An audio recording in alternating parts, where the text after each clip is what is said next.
네, 여러분 안녕하세요. 뉴스입니다. 세상에 김건희 얼굴에 먹칠을 내도 유분수지. 이게 뭔 일이랍니까?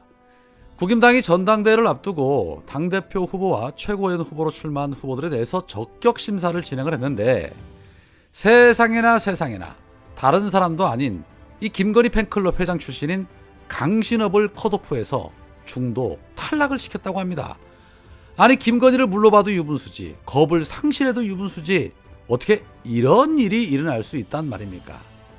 자, 그런데 강신업뿐만 아니라 이 최고위원 후보로 나선 신의 한수, 신혜식도 탈락을 하고 가세연의 김세희도 탈락을 했다고 합니다. 정말 너무나도 안타깝습니다. 개인적으로 강신업이 좀 당대표가 되고 신혜식과 김세희가 최고위원이 되기를 간절히 바랬는데 너무너무 안타깝습니다. 강신업은 자신이 컷오프 됐다는 소식이 전해지자 너무나도 억울했는지 페이스북을 통해서 이렇게 말을 했습니다. 국민의힘이 탈락 이유도 밝히지 못한 채 강신업을 컷오프했다. 국민의힘은 끝났다. 한마디로 멋같은 당이다. 나는 국민의 짐을 탈당한다. 라는 짧은 글을 남기면서 광분하는 듯한 격한 반응을 보였습니다.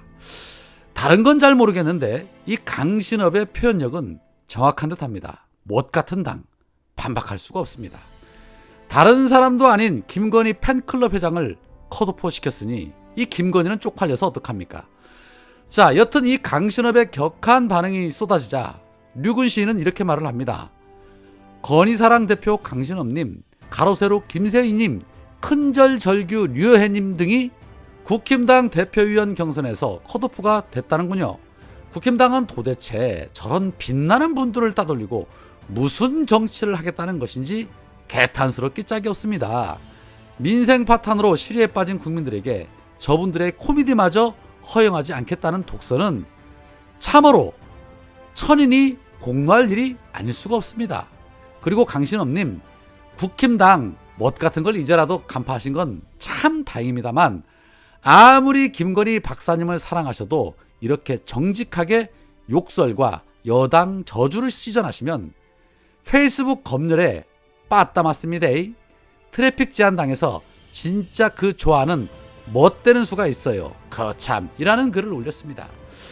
류근 시인이 이 불난집에 부채질하는 모습이 왜 이렇게 웃기는지 모르겠습니다. 여튼 이 정상적인 집단이 아닌 것만큼은 우리 국민들이 다 아는 사실이죠. 당대표 최종 후보에는 김기현, 안철수, 윤상현, 조경태, 천하람, 황교안 6명이 이름을 올렸고 최고위원 후보에는 13명이 등록을 했지만 김병민, 김용태, 김재원, 문병호, 민영삼, 박성중, 이만희, 이용, 정미경, 조수진, 천강정, 태영호, 허나가 예비 경선에 진출하게 됐다고 합니다. 이름만 들어도 뭐 그닥 괜찮아 보인다라는 사람은 눈에 보이지 않고 역시나 하는 사람들만 눈에 보이는 듯합니다. 아마도 이번에 국힘당은 전당대회를 치르면서 한 번 더 쪼개지지 않을까 하는 생각이 들기도 하는데 거기에 더해서 이 윤석열 멘토로 잘 알려진 신평의 발언이 또 심상치가 않습니다. 신평은 오마이뉴스와의 통화에서 윤석열이 후보 또는 그 이전 시절부터 국힘당에 계속 몸을 담가야 하느냐 하는 그러한 의문을 가지고 있었다. 유승민, 이준석의 공격 우려도 있었고 국힘당이 가지는 여러 성격들에 대한 신뢰하지 못한 점도 있었고 여러 가지 복합적인 이유가 있었다라는 충격적인 발언을 했습니다. 이거 매우 충격적인 발언입니다. 자신이 대통령 되기 위해서 국힘당에 입당을 했고 또 그 후광으로 대통령이 됐는데 알고 보니까 국힘당이 가지고 있는 여러 가지 성격들이 자신과 맞지 않았었다라고 말하는 부분이기 때문에 국힘당 입장에서는 윤석열에게 배신당했다 또는 이용당했다라는 생각을 가질 수밖에 없게 만드는 그러한 발언이기 때문입니다. 앞서 신평은 자신의 페이스북에 안철수가 당대표가 되면 경우에 따라서 윤석열은 국민의힘을 탈당하고 정계 개편을 통한 신당 창당을 할 수밖에 없는 상황에 내몰릴 것이라고 말하면서 윤석열의 신당 창당 가능성을 제기해서 논란을 일으킨 바 있는데 이번에 또다시 이런 발언을 내서 만약에 이게 사실이 된다면 집구석 싸움은 이루 말할 수 없는 폭풍에 휘말릴 것으로 보여집니다. 그러니까 윤석열 입장에서는 그런 것이죠. 자신이 정권을 잡고 정계 개편 등을 해야 하는데 아직도 국임당 내부에는 자신을 공격하고 괴롭히는 세력들이 있고, 또 거기에 김기현 같은 바지 사장이 아닌 안철수 같은 사람이 당대표가 되면 가뜩이나 말을 안 듣는데 더 말을 안 들을 거 아니냐. 그럴 바에는 차라리 신당 창당해서 내 말 잘 듣는 이 푸들 같은 애들로 채운 다음에 선거를 치르는 것이 낫다. 그런 다음에 검사 출신이나 판사 출신 정당으로 만들면 영원한 검찰 제국을 완성시킬 수 있지 않겠느냐, 뭐 이런 생각을 하고 있었던 것으로 보여집니다. 여튼 꿈도 야무집니다. 물론 심평의 발언이 어디까지가 진실인지는 명확히 알 수 없지만 윤석열과 가장 가까운 곳에 있었다는 면에서 어느 정도는 심평의 말이 사실일 가능성이 높아 보이기 때문에 이 논란은 쉽게 사그러들 것 같지는 않습니다. 갑자기 작년에 있었던 민주당 전당대회가 생각이 납니다. 당대표와 최고위원 선거에 해서는 안 될, 또 넘어서는 안 될 선을 넘어서 집안 싸움을 일으키고 종국에는 이재명 대표를 적폐들의 먹잇감으로 넘긴 자들이 생각이 납니다. 민주당에서조차도 권력을 잡기 위해서 그 난리를 피웠는데 하물며 국임당이야 오죽하겠습니까?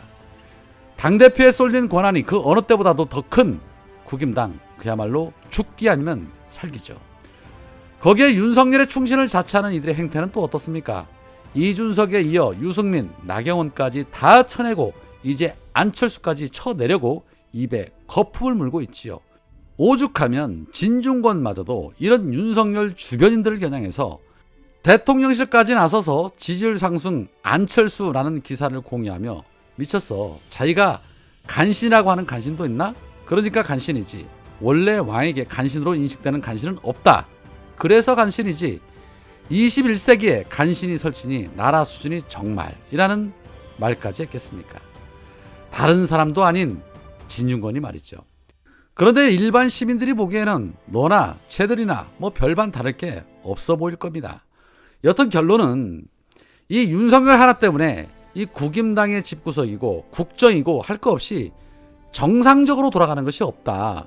이럴 때일수록 민주당은 하나로 똘똘 뭉쳐 위기를 기회로 만들어야 한다. 고로 이상민 탄핵, 김건희 특검 등등 할 것 없이 강력한 추진력을 발휘해야 한다. 그리고 빨리 끌어내리는 것만이 살 길이다 라는 생각을 가져봅니다.